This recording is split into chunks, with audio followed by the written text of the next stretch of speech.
So is it fair to say that, so also please correct me in the sense that, so historically, so I feel like there are two waves, right? At least the way I'm thinking about it. One is like pre 2016, 2017, and that like pre geo wave and that post, at least the way I look at it, it's like pre geo wave and then post geo wave, because post 2017, like the internet penetration just skyrocketed, and I feel like a lot of unicorns or a lot of companies just started developing from that point on. Um, so that is the framework I'm thinking about. Just do correct me if my, so with that assumption, I sometimes I'll ask a few questions. Just correct me if that assumption is wrong. So what I'm curious about is, historically, is it fair to say that US money was like the core money that was being pumped in the Indian ecosystem, or were there other countries that were partaking, or was it like domestically we were raising a lot of money and then that we were pumping into Indian startups? Correct. So, I will tell, in your framework, I would say that the key inflection point came at 2010-11. Okay. As I said earlier, in 2008, US started printing more money because of the financial crisis that they had locally, and they never increased the interest rates. The understanding was that at some point they will increase it, but in 2013-14, I think they did try to increase it. There's a temper tantrum and all that, we can read it.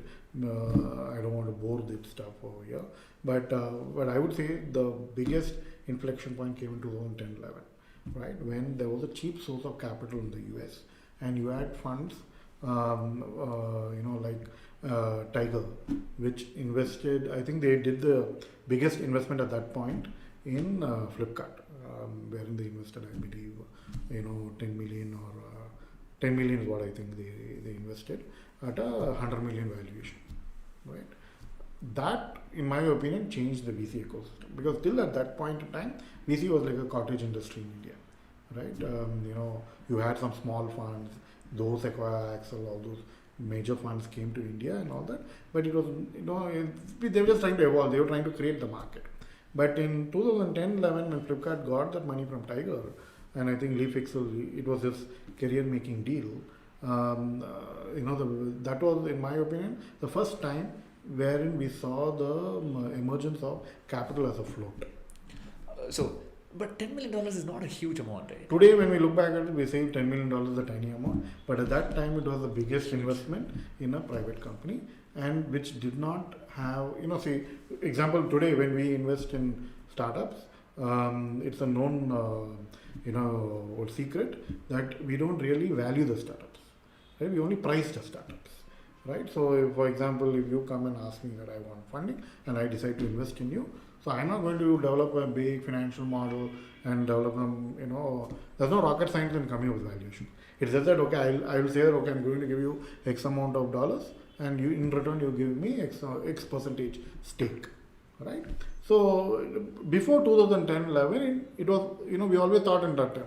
So if a company comes, what is your revenue, what is your, EBITDA margin, what's your profitability and all that. So based on that, there was a certain valuation given, and then that's how startups were getting funded. And not many startups got funded at that time, and people also didn't understand about startup funding, right?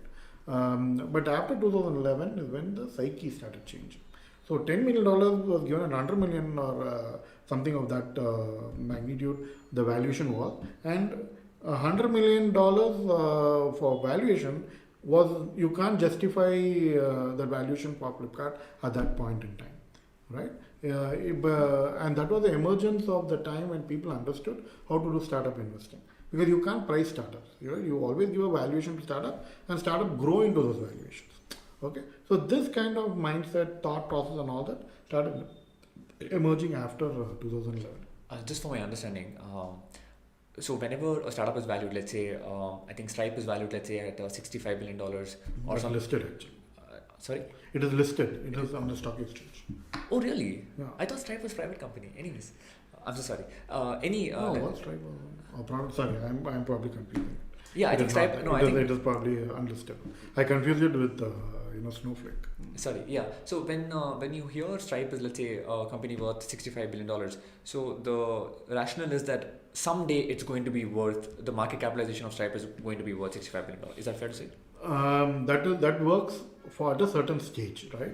So traditionally, what has happened is that at Series A and Series B, you don't really price the startup, because the startup is still being evolved. right? So at that time you try to go and make a startup or value a startup based on profitability metrics or any other metrics, then you will not allow the startup to grow. Okay, and if a startup, say, for example, if a startup is fledging, it will grow at say $5 million of revenue, and then might have say $1 million of profit. Okay, so if with $1 million of profit, and if I know the market is massive. Okay, and I know the market is like say for theoretically speaking, market is $100 billion, and so I know the startup in 5-6 years can go and address just 100 billion market potential. So what as a VC, as an investor, I will look at that big market size. So I will fund more to the startup so that it goes and addresses or it goes and fulfills its potential. So I cannot just value the startup in this and then say that okay, I'll put $1 or $2 million, I'll take 10% stake. Then what happens? The startup then grows slowly, right? And then it's not able to grow fast enough. And by the time it grows into something bigger, you might have other competitors who will come and take it up. So this was the logic behind hyperfunding a lot of these startups. So they just give $100 million and to a startup and ask it to go and address that market potential, and which is the entire reasoning behind funds like SoftBank Vision Fund coming in, hyperfunding the startups. So coming back to the point, so I would say that the inflection point came in 2011, right?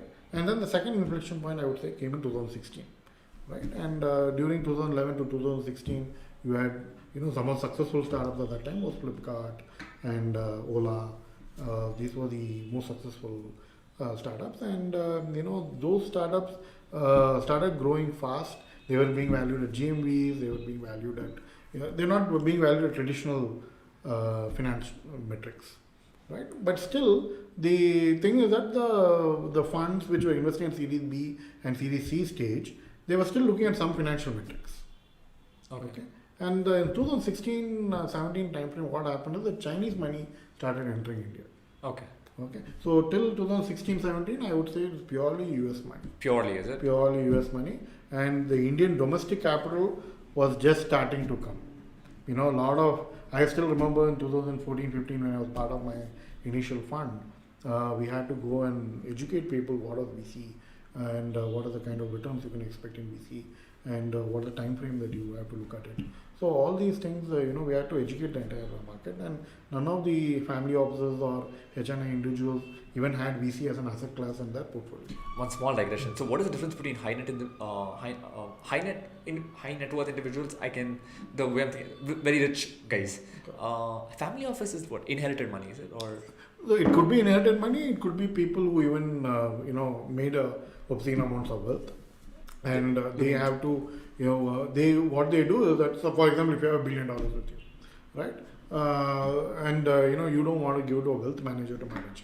So in my opinion, HNI money is basically people who gives it to a wealth manager or who outsources his wealth, and family office or mega people who are probably wealthier than $100 million, right? So they create family offices wherein they employ a group of money managers who manage their capital.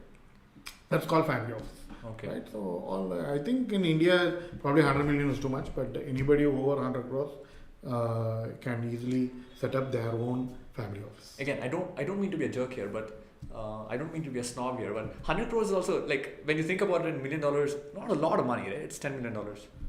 Yeah, it is $10 million in today's system, but still, if you have 100 crores, you can probably invest in 1 or 2 crores in a VC fund.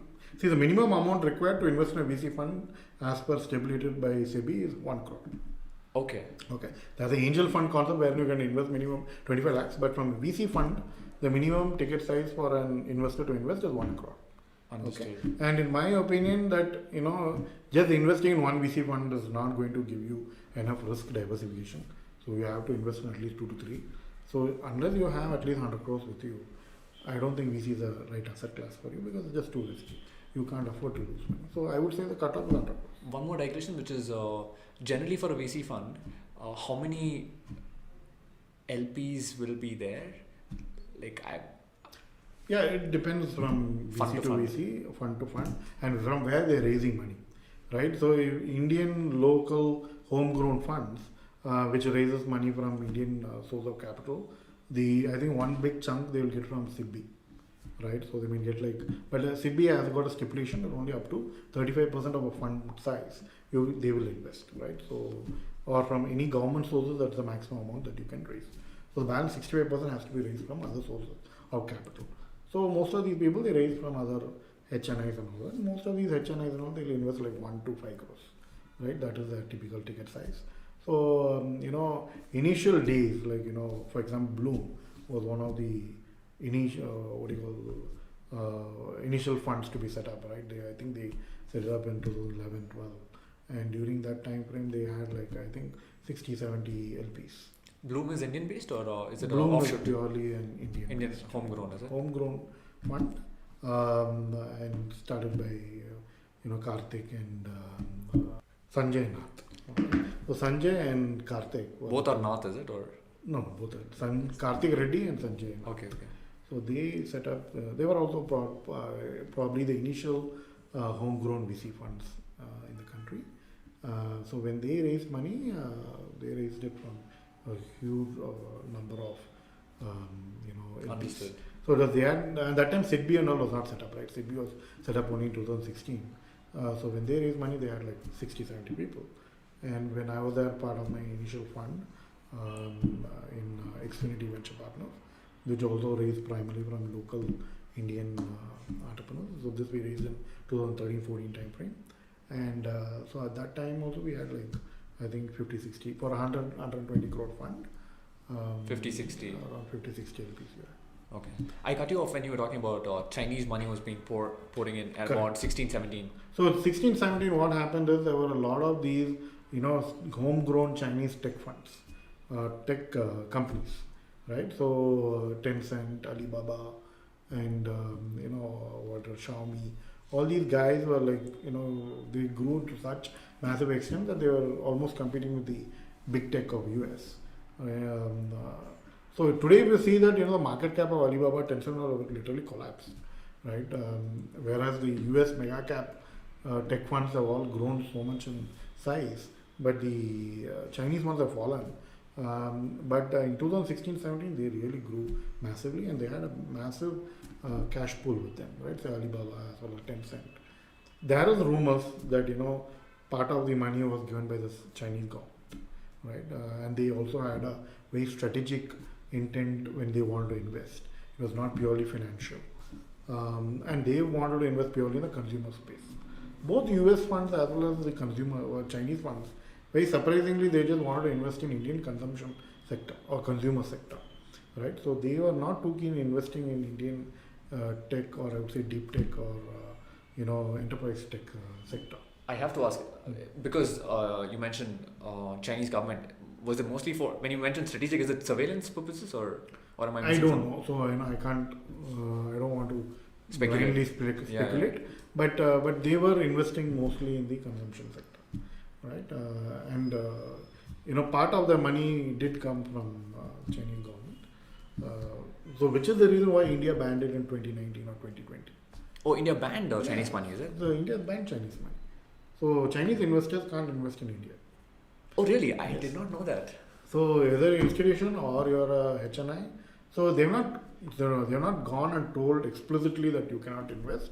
Oh. But what they have done is that if any of the neighboring countries, if you want to invest, they've created I think a 8 or 9 country list. So if you have investors from any of these countries, then you have to get an explicit approval from RBI or CBI, I think so. Which is not a ban. I mean, it is not bad, but then making it very difficult. It just made difficult, right? So practically, if you have to go one by one and get the approval, it just became very difficult. I was thinking of like a TikTok ban where it's just off. No, along with the TikTok ban, they did this. Okay. So which is not talked about too much, but then they did this. So Alibaba, for example, has invested in so many Indian startups. For example, Paytm is the most glaring example of Alibaba's investment in India. Okay. And so they were not able to invest further, or they had a lot of pressure from the Indian government to give them an exit out. That's called divesting, is it? Divesting. So when Paytm is listed on the stock exchange, So I believe they are slowly exiting out. So their stake has been continuously decreasing in Paytm. They can't do it at one shot, then the price will collapse. So they're doing it slowly. So, But no new investment of Chinese money has come.